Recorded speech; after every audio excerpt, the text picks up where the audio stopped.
Welcome back to Storm Team 5 Plus. I'm meteorologist Ryan Kudish, joined by Nathan Him. So let's see what gets Nathan canceled today. Yeah, we like to add to that list, but I don't know. I might behave today, so we'll see. Let's hope you do, because if you watched yesterday, I kind of questioned why I do this with him. Yeah, I don't know. I mean, we're going to go inch by inch by inch, and then by, we'll say November-ish, this is basically going to be the Howard Stern show. So we're going a little bit, inch by inch. Yeah, that's a great reference there. We're not going to rehash any of that show because we might get copyrighted, so we're not going to do that. But something I don't think we can get copyrighted for is, if you recall, last week we had AI build us a caricature of ourselves, and I thought of this one as well. I didn't think of that. Oh, the other one. This one I thought of. Have you ever heard of Funko Pops? I have. This is what I put together. I put one together of myself. Nathan did one this morning. The one thing I noticed about mine is that it didn't button my suit. It buttoned it for Nathan's. We were just saying this. Yours is a little more squished too. Like mine is taller. Yep. Yours is like shorter, a little bit wider. So, but I mean, it's AI. Yeah. Doesn't really know who we are. Oh, you also have like the white dots in your eyes. So. Oh yeah, I don't realized have that. You also have a stick mic. Yep, I have a stick mic. There's little differences. Yeah, some subtle differences. And your hand's in your pocket. I'm holding onto the microphone. Right. I think mine's a radar and yours is just like a map. Yeah, you don't know what I have in my pocket. I'm like one of the guys who goes in and robs the store. He's got a gun in his coat. Well, this is how we get Nathan canceled. You never know. Be on guard, because I might have something dangerous in that pocket. Like I'm gonna mute you real quick. Yeah. I need someone to be here on Tuesday. Which, hey, we have an interview on Tuesday. You guys say you don't trust your local weatherman. I'm gonna give you a reason. No, wow. Okay. Starting off hot today. Yeah. Anyway, let's get into what we're gonna talk about. Olympics forecast today, or for tomorrow. Sturgeon spearing safety, as that's coming up on the weekend. I know Nathan's been talking a lot about that, especially on social media, where he forecasted a high of 73 on Sunday. Did you not even notice what I just said? No, I was sitting here reading it, which is crazy because I wrote it. What'd you say? Oh, I threw the jab at you. You forecasted a high of 73 on Sunday. Yeah, I messed up yesterday.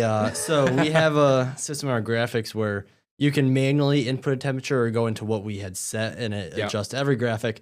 Well, I did not realize, or just, I don't know if I wasn't paying attention, what happened, but it was listed as 73, which I'm assuming was the weekend planner for that Milwaukee Air Show. Yeah. That's where I grabbed it from. And I posted a graphic saying it was going to be 73 degrees this weekend, which is not the case. Happens. A lot of people wish. This is not February of 2024 where that actually happened. Right. One of the days. So, and we're going to do a little off the radar. We have a fun one for you as well. Tomorrow at the Olympics, Friday, February 13th, it's another week or so of the Olympics, right? So, yeah. Yeah. Partly cloudy, 61 degrees. It's not bad for Milan.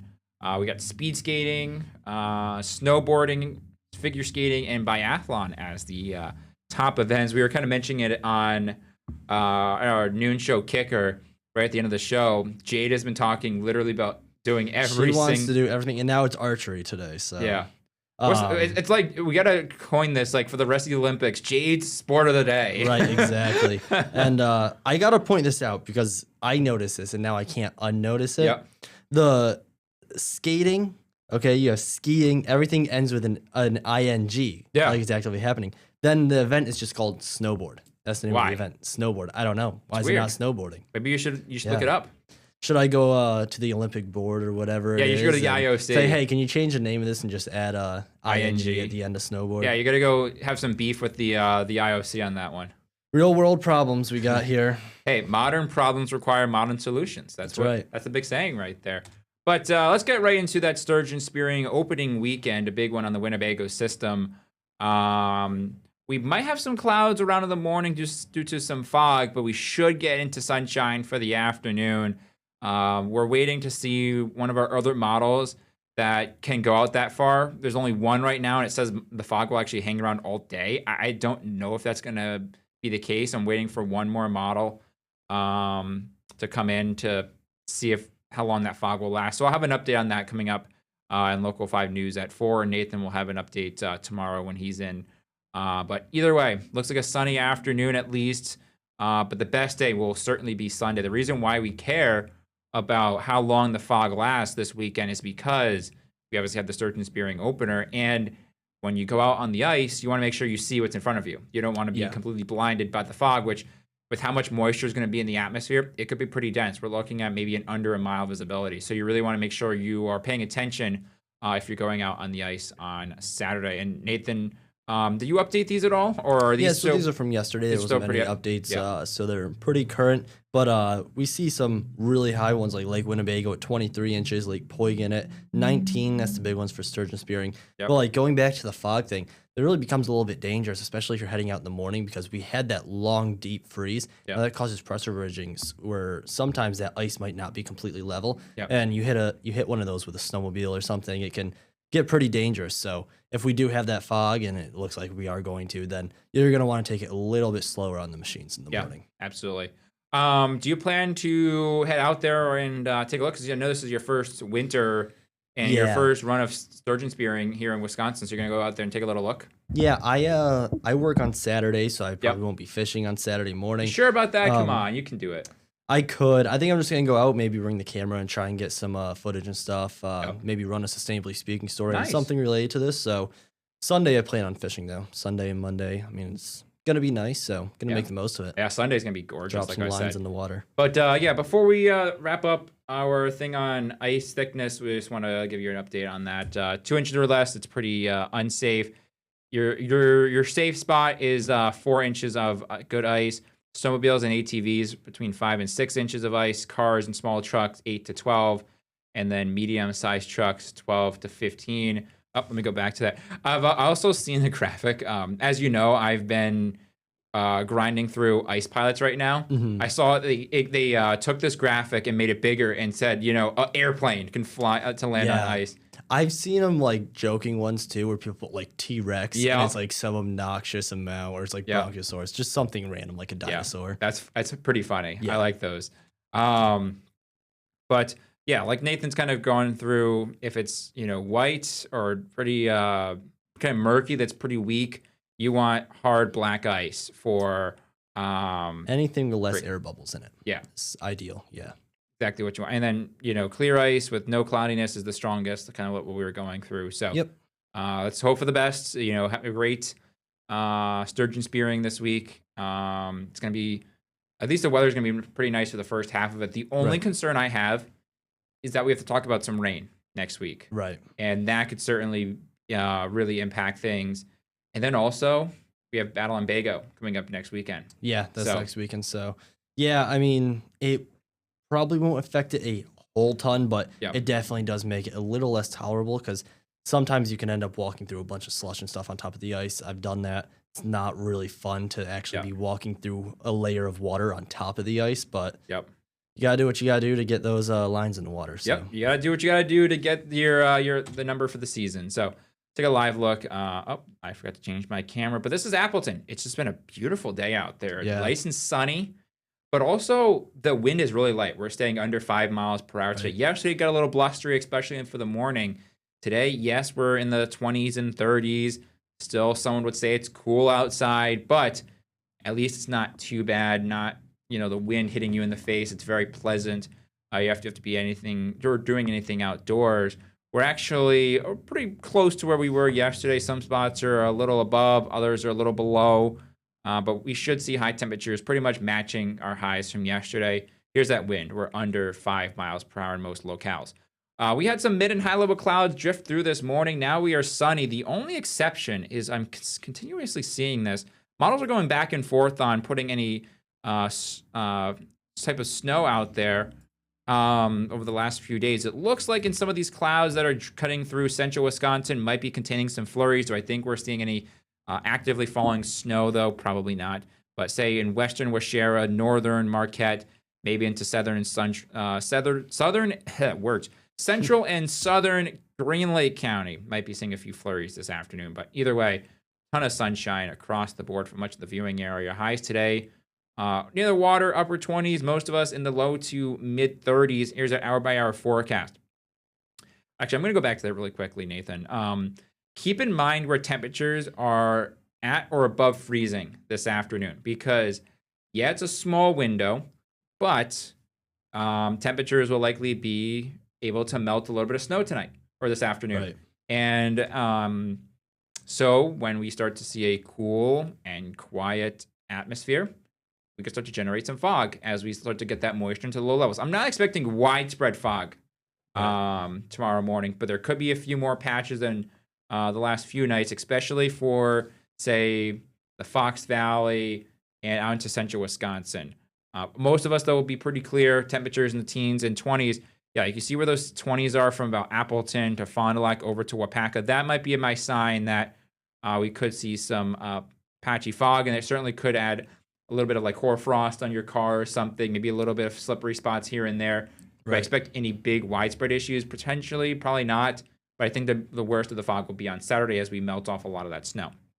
Here's Futurecast fog showing the best chance for fog being, I think this is a little overdone, but I'd say the Fox Valley out into central Wisconsin would be the best chance for that fog to form overnight. Forecast highs tomorrow. This is what I mean. Big snow melt day tomorrow in the mid to upper 40s under mostly sunny skies. And you can kind of see it. I'm going to adjust this really quickly. Going to go to, Friday night going into Saturday morning. This is where we're expecting the worst of the fog to be. This particular model continues the fog literally for most of the day. Yeah. I do think this is a little overdone. But I want to see what our other model, the HRRR, has. I don't think we'll see any fog on Sunday morning.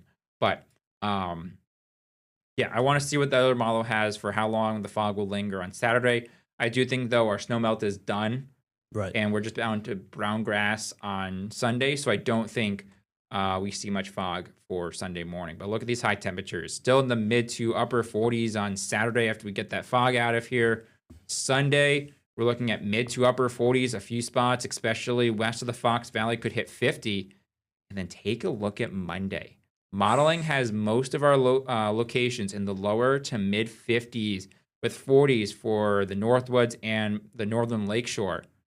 How about that? Low to so mid 50s. Happy that I have Mondays off because it's going to be a nice day. I'm going to probably have to do some stuff outside. Absolutely. This is going to be probably our warmest day for a little while. Yeah. Actually, we kind of ran the statistics. 50s in February are pretty rare. Yeah. They don't happen very often. We're kind of getting about one a year right now. So this might be our only 50-degree day in February for the season, but we'll see how that plays out. But you can kind of see Tuesday, Wednesday cool down a little bit as we add more clouds. And then Thursday, a little cool down behind our next storm system, bringing some rain. Here's those statistics, actually. Wow. How fitting, right? Yeah. There has been 3,937 days since we started recording weather in 1887. 434 of them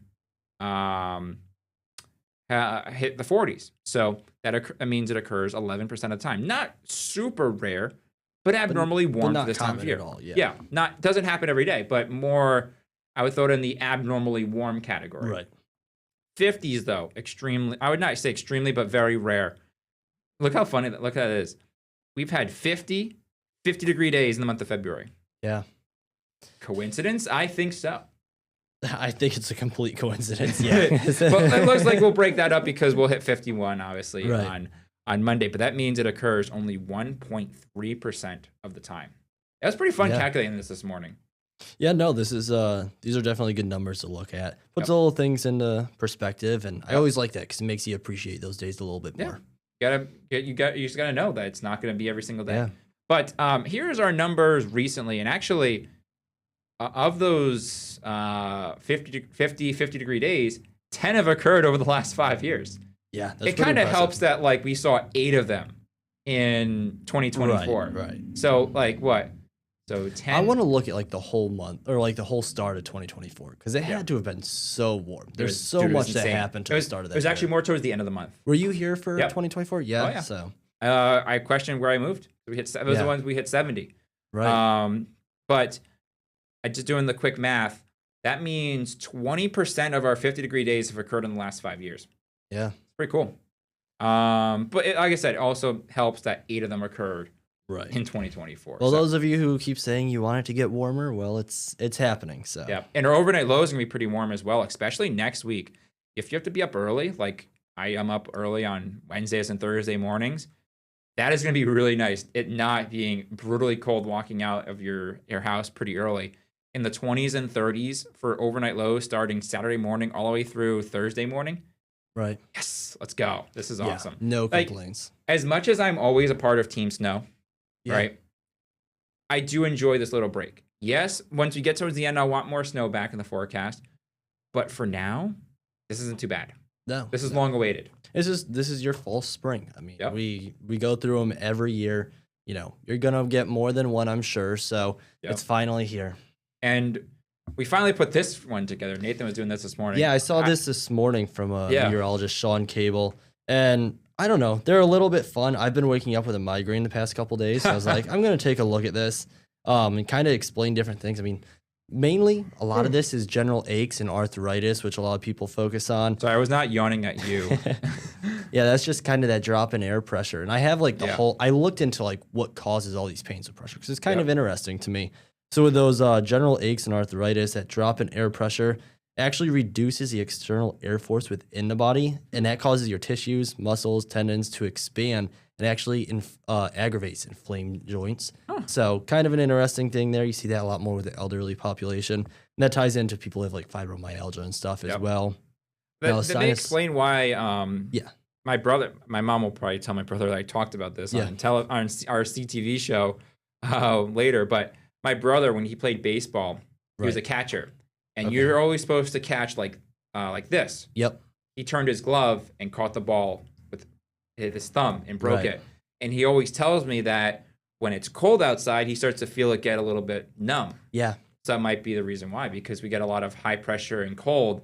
Yep. And my mom years ago tore her ACL. Yep. And she says she still like if it's like, you know, before a storm or anything or before it gets cold, she can feel pain in her knee where it happens. So interesting. Yeah. And then sinus pressure. Yep. We'll see that especially as we go into allergy season. Oh, dude. It's so much worse then. You might be hearing me sneeze a lot. This one's a little gross. So we see that commonly like, you know, before storms and stuff when that changes. And this creates an imbalance of air pressure within your sinus cavities. And again, I know it sounds gross, but the cavity's filled with air and mucus. People, it's science. It can't adjust quickly enough. Yep. So your sinuses actually start to expand, and that causes a little bit of discomfort. So that's where that one comes in. So tell me really quickly, where's the yellow, the green, the red come into play? Like, why does it change all of a sudden? Right, so because the line is forecast pressure, right? This is all based on how quickly your body can adjust to it. Kind of like in a plane, you know, where your ears start to hurt. Yep. It's just that sudden change. So if you start to see it really drop, like you see that initial yellow, I mean, that's a slight drop, so you might have a little bit of discomfort there. That green, it's not too much of a change. It's more gradual there. We see it more consistent. But you see the red there. We take a pretty steep drop down in a few days, and it's that dropping pressure that actually causes more discomfort. Okay. So it's like quick change and then pressure is exactly. Okay. Just like a plane, you know, you feel that pain in your ears because you're going it's up, changing you're going quick. Fast. Yeah, exactly. So, fun little thing there. Yeah, good work. That was awesome. And like I mentioned, it's going to be a pretty quiet forecast until we get to next week. It looks like both the long range modeling is putting a little bit of rain Tuesday night and then a rain snow mix for Wednesday, and then another system actually favoring more of the snow side of things on Thursday. So things could get a little active here for the mid part of next week. So that's why we are saying enjoy the nice weather now. All right. We're going to take a break and we'll come back and we got some heated headlines. But we also got a little fun I think we can go through the game first. Yeah, we're going to go through a game first and see. We're going to see if we're smarter than a fifth grader. I probably won't be. But watch us both fail. We're going to both fail. And you're like, why do we even trust these two idiots? Yeah. All right, we'll see you. All right, welcome back. Let's see if the two of us are smarter than a fifth grade. So are we going to do this like together? We're going to team up on this one? Yeah, I say we just see. I mean, if we disagree, then we'll have to sort through that. But here we go. All right. So you can kind of see it on your screen here. So density describes the mass of an object divided by what? Let's obviously density. Density equals mass over volume, DMV. Yep. I was checking. Yep. Yes, it is volume. Who painted the Scream? I have no clue. Oh wait, actually, I might know this one because that's the one where it's like it almost looks like Ghostface, like the horror movie. Is it Salvador Dali? Maybe. I know it's not Van Gogh. I don't know. It's definitely not Da Vinci. So it's between Edvard Munch. Yeah, it's a 50-50 here. Let's go with your gut instinct. We'll go Dolly. If I get this right, I might walk out. Yeah. No! No. No! Well, we had it to 50-50, so we're partially there. Okay, yeah, I've never seen this before. Yeah, I've seen that one. Crawfish are fish. They are not. No. I don't think lobsters are fish. They're like mini lobsters. Yeah, because they have, because crawfish Is it have like legs. a cephalopod or something is what they're called? Idea. But I know that's not It's because... false. It's got to be false. It's got to be false because they have legs. Maybe, yeah. I don't know if that's the reasoning, but yeah. Yeah, they are crustaceans. Yeah, because they have yeah, that makes sense. Oh, I think cephalopods are like hermit crabs. Yeah. What's the process of a caterpillar turning into a butterfly called? Metamorphosis. I learned that one in like first grade when we had butterflies. We're actually doing pretty good. Yeah. Who wrote the Hunger Games series? J.K. Rowling, right? No, Suzanne Collins. Oh, good thing we say it. Yeah, it is Suzanne Collins. J.K. Rowling is Harry Potter. Oh, yeah, right. I am a big book guy, so. Yeah, you cleared me. Yeah. What's the capital of Australia? I think it's Melbourne.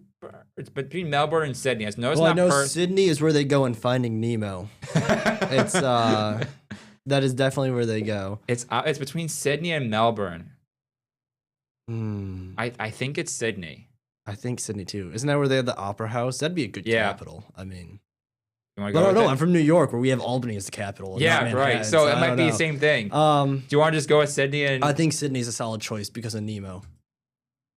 I hate Nemo. Canberra. What? I don't even know. So this is like an Albany situation. It's exactly an Albany situation, yeah. Wow. And so, okay, so I guess Canberra is probably like your Albany, and then Melbourne is like Buffalo, and Sydney is like New York City. Yeah. And then Perth could be like a Syracuse or something hey, that. I went to Broadalbin Perth High School, so I had a Perth there. We did not do very well there. No, we are not smarter than a fifth grader. Right nope. Now. On this periodic table, what element is not represented by the letter N? Oh, that's an easy one. Yeah, nitrogen. Neon is Ne, nickel is Ni, and then nobelium I think is Nb. Yeah, you got me on that one. Yeah. What's the capital of Japan? Oh, it's Fukuoka. I'm so glad you pronounced that because that's not how I was going to pronounce it at all. I know how you're going to pronounce it. Yeah. Kobe. No. Kobe. Let's see. I think I don't think it's Tokyo. No, because Osaka. It seems very obvious. Yeah, I'm thinking Osaka. What do you think? You think it's that one? I think it's this. I think it's all right, this let's try that one. It's probably gonna be Osaka though. Actually, I think it actually is. I think it's Osaka. No, go with yours. Go with your initial one. Oh, it's Tokyo. Okay. Well, we're dumb. Yeah. So.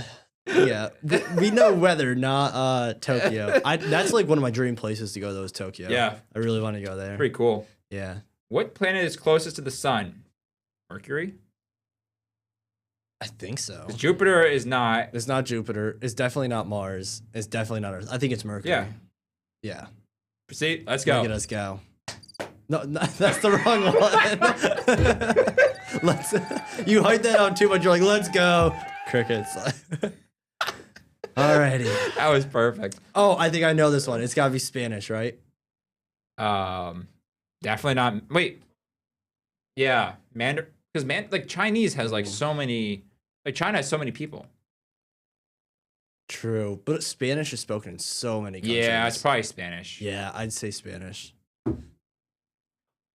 Wow. Well, China does have a lot of people. Yeah. Well, I was right.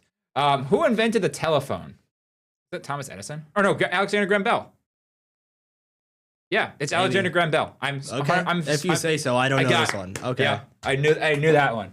What is the longest river in the world? Isn't it it's not the Mississippi. The Nile is a river in Egypt. I think let's see. Is it it's between the Nile and the Amazon? I think it's the Amazon. I think so. The Mississippi. It's not the Mississippi. Oh man. No. Wow. No. Dude, we are not doing good. This is not good. Who's the 16th president of the United States? This is Abraham Lincoln, right? I'm not a history guy at all. Bang.